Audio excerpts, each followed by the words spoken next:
എന്തൊക്കെയുണ്ട് വിശേഷം? എല്ലാവർക്കും സുഖാന്ന് വിചാരിക്കുന്നു. ഇന്ന് ഞാൻ നിങ്ങൾ തമിഴിൽ നിന്ന് മനസ്സിലാക്കി കാണും ബിരിയാണിയാണോ ഉണ്ടാക്കുന്നത്. അപ്പൊ നിങ്ങൾ ചിലപ്പോൾ വിചാരിക്കുന്നുണ്ടാവും, ഓ ബിരിയാണി ഇനിയിപ്പം റോസസ് ഹാപ്പി പ്ലേസ് കണ്ടിട്ട് വേണം ഉണ്ടാക്കാൻ, ഞങ്ങൾക്ക് എല്ലാവർക്കും ബിരിയാണി ഉണ്ടാക്കാൻ അറിയാലോ എന്ന്. പക്ഷേ ഇത് ഞാൻ തന്നെ പല രീതിയിൽ എന്റെ എളുപ്പത്തിന് വേണ്ടി ഞാൻ പലപ്പോഴായി ചെയ്ത് അങ്ങനെ ഞാൻ ഒരു കൺക്ലൂഷനിൽ എത്തിയിട്ടുള്ള ഒരു റെസിപ്പിയാണ് ഇത്. എന്റെ ഫാമിലിയിലെ ഫേവറേറ്റ് ബിരിയാണിയാണ്. സ്പെഷ്യലി എന്റെ അമ്മയ്ക്ക് വളരെ ഇഷ്ടമുള്ള ഒരു ബിരിയാണിയാണ് ഇത്. സിമ്പിൾ ആണ്, അറ്റ് ദ സെയിം ടൈം ഭയങ്കര ക്രീമി ആയിട്ടുള്ള ഒരു ഗ്രേവിയാണ് ഇതിനുള്ളത്. And quite simple to make also. അപ്പോൾ ഇതിന്റെ പേര് ഞാൻ ഇട്ടിരിക്കുന്ന പേരാണ് കേട്ടോ, ഗ്രീൻ ഷ്രിംപ് ബിരിയാണി എന്നാണ് ഇതിന്റെ പേര്. ഇത് ഞാൻ ഒബ്വിയസ്ലി ഷ്രിംപ് ഉപയോഗിച്ചിട്ടാണ് ഉണ്ടാക്കുന്നത്. And why is it called a green biryani? I think you should keep watching my video to know exactly why it's called a green biryani.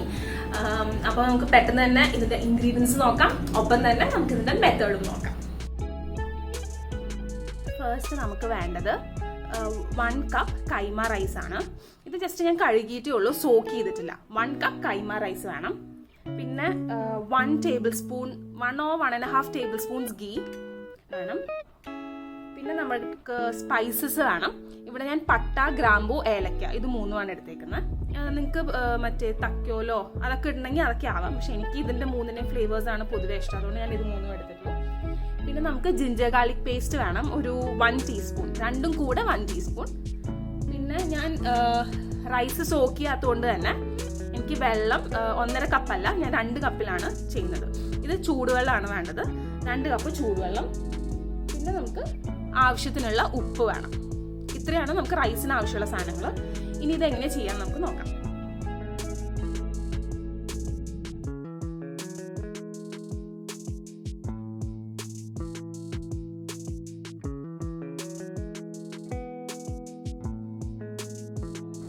Spices എല്ലാം ഒന്ന് പൊട്ടി കഴിയുമ്പം നമ്മുടെ 1 teaspoon ginger garlic paste add ചെയ്യാം.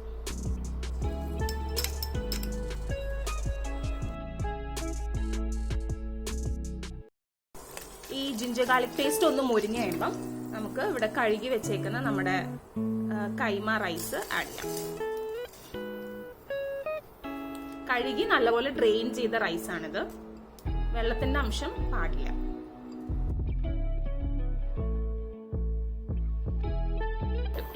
ഇപ്പം നമ്മളിത് റോസ്റ്റ് ആയിട്ടുണ്ട്, കളറൊക്കെ ഒന്ന് ചെറുതായിട്ട് മാറി തുടങ്ങിയിട്ടുണ്ട്. ഈ സ്റ്റേജിൽ നമ്മളിവിടെ എടുത്തു വെച്ചാൽ 2 കപ്പ് വെള്ളം, നമ്മൾ ഏതിലാണോ അരി മെഷർ ചെയ്ത് അതേ കപ്പിലുള്ള 2 കപ്പ് വെള്ളം ഉപ്പിട്ട് തിളപ്പിച്ചതാണ്, അത് ഇതിലോട്ട് ഒഴിക്കാം.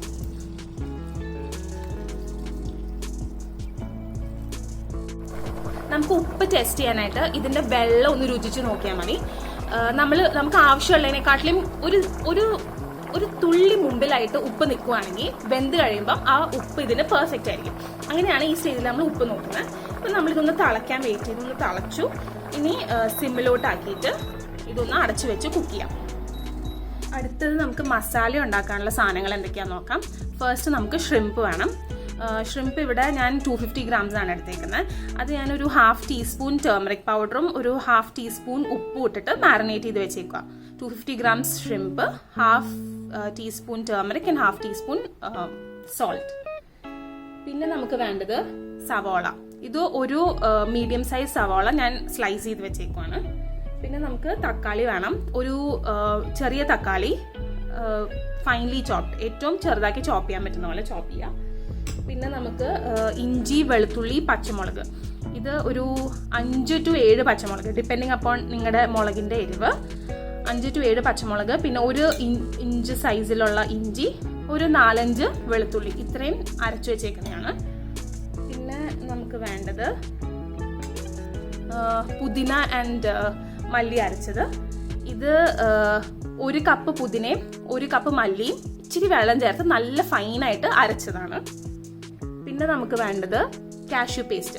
കാഷ്യൂ പേസ്റ്റ് എന്ന് പറയുമ്പോൾ ഒരു 10-15 കാഷ്യൂ വെള്ളത്തിൽ സോക്ക് ചെയ്ത് വെച്ചിട്ട് അരയ്ക്കുമ്പം അതിൽ 1 ടേബിൾ സ്പൂൺ ഫ്രഷ് ക്രീമും 1 ടേബിൾ സ്പൂൺ യോഗേർട്ടും കൂടെ ആഡ് ചെയ്തിട്ട് നല്ല ഫൈനായിട്ട് അരച്ചെടുത്തേക്കുന്നതാണിത്. പിന്നെ നമ്മൾ കുക്കിംഗ് ചെയ്യുന്നത് ഓയിലാണ്, ഏതെങ്കിലും ഒരു വെജിറ്റബിൾ ഓയിൽ, സൺഫ്ലവർ ഓയിലോ റൈസ് ബ്രാൻ ഓയിലോ ഒരു 3 ടേബിൾ സ്പൂൺസ് ആണ് വേണ്ടത്. ഇവിടെ ഞാൻ റൈസ് ബ്രാൻ ഓയിലാണ് എടുത്തേക്കുന്നത്.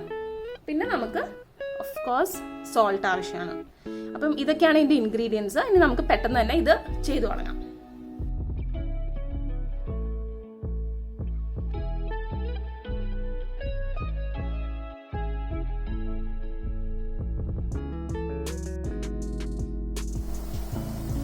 സവോള ഒന്ന് ചെറുതായിട്ട് മൂത്ത് തുടങ്ങുമ്പം നമുക്ക് നമ്മുടെ ഇഞ്ചി, വെളുത്തുള്ളി, പച്ചമുളക്, ഇതിന്റെ എരിവ് നമുക്ക് പച്ചമുളക് മാത്രമാണ്, അതുകൊണ്ട് അത് നോക്കിയിട്ട് വേണം പച്ചമുളക് ചേർക്കാനായിട്ട്.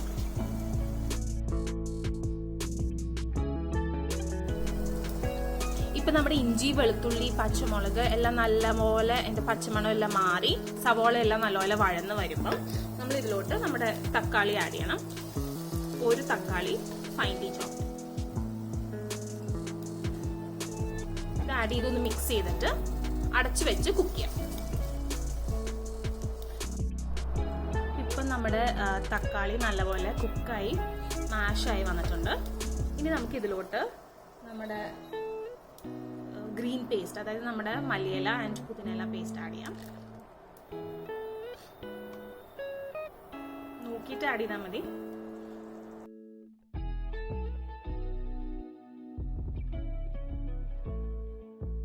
ഇപ്പൊ നമ്മുടെ വെള്ളം ഇച്ചിരി ഒന്ന് വറ്റി. ഇനി നമുക്ക് ഇതിലോട്ട് ആവശ്യത്തിന് ഉപ്പിടാം. ഉപ്പ് കുറച്ച് ഇട്ടാൽ മതി, കാരണം നമ്മൾ പ്രോൺസിൽ ഉപ്പിട്ടിട്ടുണ്ട്, അതുകൊണ്ട് കുറച്ച് ഉപ്പിടാം. പിന്നെ നോക്കിയിട്ട് വേണമെങ്കിൽ ഇടാം. അതിനുശേഷം അതിലോട്ട് നമ്മുടെ മാരിനേറ്റ് ചെയ്ത് വെച്ച പ്രോൺസ് ഇടാം.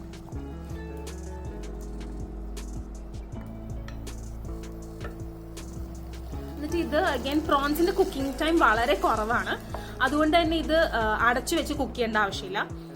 ഇത് കുക്ക് ചെയ്യണോട് കൂടെ തന്നെ നമ്മുടെ ബാക്കിയുള്ള വെള്ളം കൂടെ വറ്റി കിട്ടും. അതുകൊണ്ട് ഇത് തുറന്ന് വെച്ചിട്ട് തന്നെ പ്രോൺസ് കുക്ക് ചെയ്തെടുക്കാം. ഇപ്പം നമ്മുടെ ഈ ഷ്രിംപ് എല്ലാം നല്ലപോലെ കുക്കായിട്ടുണ്ട്, വെള്ളം അത്യാവശ്യം വറ്റി.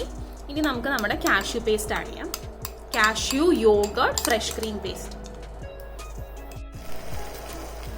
കാഷ്യൂ പേസ്റ്റ് ആഡ് ചെയ്തതിനു ശേഷം ഒരുപാട് തിളയ്ക്കാൻ നിൽക്കരുത്. ഒന്ന് ചൂടായി കഴിയുമ്പം നമുക്ക് ഫ്ലെയിം ഓഫ് ചെയ്യാം. അപ്പൊ നമ്മുടെ മസാല ഇവിടെ റെഡി ആയിട്ടുണ്ട്. ഇനി നമ്മൾ ഇത് എങ്ങനെയാണ് പ്രസന്റ് ചെയ്യുന്നതെന്നൊക്കെ നമുക്ക് നോക്കാം. ഇതൊരു ദം ബിരിയാണി അല്ല, അതുകൊണ്ട് തന്നെ ദമ്മൊന്നും ഇടേണ്ട ആവശ്യമില്ല. അതിന് പകരം നമ്മൾ ഏതെങ്കിലും സെർവ് ചെയ്യാൻ ഉദ്ദേശിക്കുന്ന ബിരിയാണി പോട്ടിലോ അല്ലെങ്കിൽ നമ്മൾ മൈക്രോവേവ് യൂസ് ചെയ്യുന്നവരാണെങ്കിൽ മൈക്രോവേവബിൾ ആയിട്ടുള്ള ഒരു ഗ്ലാസ് വെയറിലോ നമ്മൾ ഇത് ലെയർ ചെയ്യാനാണ് ഇപ്പോൾ പോകുന്നത്.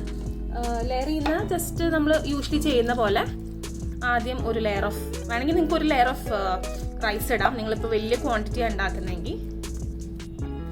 ഞാനിവിടെ 2 പേർക്കുള്ള ക്വാണ്ടിറ്റിയാണ് ഉണ്ടാക്കുന്നത്. അപ്പം എനിക്ക് ഒരുപാട് റൈസ് ഇല്ല, അതുകൊണ്ട് ഞാൻ ആദ്യം തന്നെ പ്രോൺസ് ആണ് ഇടുന്നത്. ഒരു ലെയർ ഓഫ് പ്രോൺസ് ഇടുക.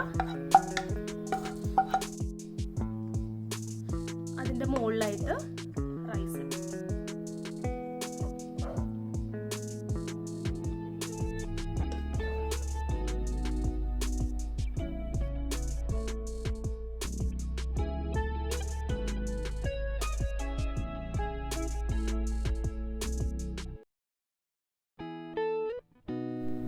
ഇവിടെ ഞാനിപ്പം ഇങ്ങനെ ഒന്ന് സെർവ് ചെയ്തിട്ടുണ്ട്. ഒരു ലെയർ ഓഫ് റൈസ്, അതിൻ്റെ ഇടയിൽ ഒരു ലെയർ ഓഫ് ഷ്രിംപ് മസാല, അതിൻ്റെ മുകളിൽ പിന്നെയും റൈസ്. അത് ഞാനൊരു ബോളിലാക്കിയിട്ട് അത് പ്ലേറ്റ് ചെയ്തു. എന്നിട്ട് അതിൻ്റെ മുകളിൽ ഈ പറഞ്ഞ പോലെ ഫ്രൈഡ് ഓണിയൻസും കാഷ്യൂസും പിസ്തയും എല്ലാം ഇട്ടിട്ട് സെർവ് ചെയ്ത്. ഇങ്ങനെ നമുക്ക് വേണമെങ്കിൽ ഗസ്റ്റ് ഒക്കെ വരികയാണെങ്കിൽ ഇങ്ങനെ ഒരു പ്ലേറ്റിലാക്കി നമുക്ക് സെർവ് ചെയ്യാം. നമ്മുടെ ഗ്രീൻ ഷ്രിംപ് ബിരിയാണി ഇവിടെ റെഡി ആയിട്ടുണ്ട്. C, it looks yummy and of course it does taste good. എനിക്ക് അറിയാവുന്ന കാര്യമാണ്, ഞാൻ സ്ഥിരം ഉണ്ടാക്കുന്ന ഒരു ബിരിയാണിയാണ്. അപ്പൊ ഇതിനെപ്പറ്റി പറയാനായിട്ടാണെങ്കിൽ നിങ്ങൾ കണ്ടല്ലോ, എല്ലാം നമ്മൾ അരച്ചിട്ടാണ് ചേർത്തത്. അതുകൊണ്ട് തന്നെ ഭയങ്കര സിമ്പിൾ ആണ്. You don't have to spend time chopping your vegetables and all that. And ഈ നമ്മുടെ കൊറിയാൻഡറും പുതിനയും നമ്മൾ അരച്ച് ചേർക്കുന്നതുകൊണ്ടാണ് ഇതിൽ ഇത്രയും ഒരു ഗ്രീൻ കളർ വരുന്നത്. ആൻഡ് നമ്മൾ പൊടികൾ ഒന്നും ചേർക്കുന്നില്ല. 1-2 ടിപ്സ് എനിക്ക് പറഞ്ഞു തരാൻ പറ്റുന്നത് എന്താണെന്ന് വെച്ച് കഴിഞ്ഞാൽ, നമുക്ക് പച്ചമുളകിന്റെ എരിവ് പലപ്പോഴും നമുക്ക് അറിയാൻ പറ്റില്ല. Unless you use it in a curry നമുക്ക് അറിയാൻ പറ്റില്ല, അല്ലെങ്കിൽ നമ്മൾ കടിച്ചു നോക്കേണ്ടി വരും, വിച്ച് വി വുഡന്റ് ഡു. അപ്പൊ ഇത് അതുകൊണ്ടാണ് ഇതിൽ ഒരു ചെറിയ റിസ്ക് എലമെന്റ് ഉള്ളത്. അപ്പൊ സപ്പോസ് നമുക്ക് എരിവ് കൂടുതലാണെങ്കിൽ, നമ്മുടെ പച്ചമുളകിന് നമ്മൾ വിചാരിച്ചതിനെക്കാട്ടിലും എരിവ് കൂടുതലുണ്ടെങ്കിൽ what you can do is, നമ്മൾ ലാസ്റ്റ് അരയ്ക്കുന്ന ആ കാഷ്യൂ പേസ്റ്റ് ഇല്ലേ, അതിനകത്ത് നമുക്ക് ഒരു ഇച്ചിരി കൂടെ ഫ്രഷ് ക്രീം ആഡ് ചെയ്യാം. That is one method. അല്ലെങ്കിൽ യോഗേർട്ട് കൂടുതൽ ആഡ് ചെയ്യാം. പുളി കുറവുണ്ടെങ്കിൽ യോഗേർട്ട് കൂടുതൽ ആഡ് ചെയ്യാം, അല്ലെങ്കിൽ കാഷ്യൂ കൂടുതൽ ആഡ് ചെയ്യാം. ഇതിൽ മൂന്നിൽ ഏതെങ്കിലും ഒരെണ്ണം കൂട്ടിയാൽ, അല്ലെങ്കിൽ മൂന്നും കുറേശ്ശെ കൂട്ടിയാലും നമുക്ക് എരിവ് ഒന്ന് കുറയ്ക്കാൻ പറ്റും. ഇനി എരിവ് കുറഞ്ഞു പോയാൽ നമുക്ക് ലാസ്റ്റ് ഒന്ന് ടേസ്റ്റ് ചെയ്യുമ്പോൾ എരിവ് കുറവായിട്ട് ഫീൽ ചെയ്യുകയാണെങ്കിൽ നമുക്ക് കുറച്ച് പെപ്പർ പൗഡർ ആഡ് ചെയ്യാം. ഇതിന്റെ ടേസ്റ്റിനെ ഒരുപാട് എഫക്ട് ചെയ്യത്തില്ല, പക്ഷെ എന്നാൽ എരിവ് കൂടുകയും ചെയ്യും. അതാണ് എനിക്ക് പറഞ്ഞു തരാനുള്ള 1-2 tips. I am sure you will all like this. ഞാനൊന്ന് ടേസ്റ്റ് ചെയ്ത് നോക്കട്ടെ. ഞാൻ ചെയ്യുന്ന പോലെ സ്പൂണൊന്നും വെച്ച് കഴിക്കരുത് കേട്ടോ, കൈ വെച്ച് കഴിക്കണം. ഞാൻ പിന്നെ വീഡിയോ എടുക്കുന്നതുകൊണ്ടായതുകൊണ്ടാണ് കുറച്ച് സ്റ്റൈലില് സ്പൂണൊക്കെ വെച്ച് കഴിക്കുന്നത്. പക്ഷെ കൈ വെച്ച് കഴിക്കുന്നതിന്റെ ടേസ്റ്റ് ഒന്നും ഒരിക്കലും കിട്ടില്ല. കുറച്ച് പ്രോൺസ് എടുത്തു, കുറച്ച് റൈസ് എടുത്തു.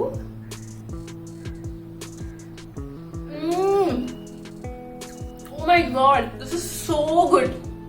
Please, you must try it. എല്ലാവരും ട്രൈ ചെയ്യണം. അത് ഭയങ്കര ടേസ്റ്റ് ആണിത്. ഞാൻ യൂഷ്വലി കഴിച്ചിട്ടുള്ള ബിരിയാണീസിനെക്കാട്ടിലൊക്കെ ടേസ്റ്റിയാണ്. പിന്നെ എനിക്ക് പറയാനുള്ളത്, if you guys liked my video, please do like, share, comment and subscribe to my channel. Until I see you all next time, take care and bye.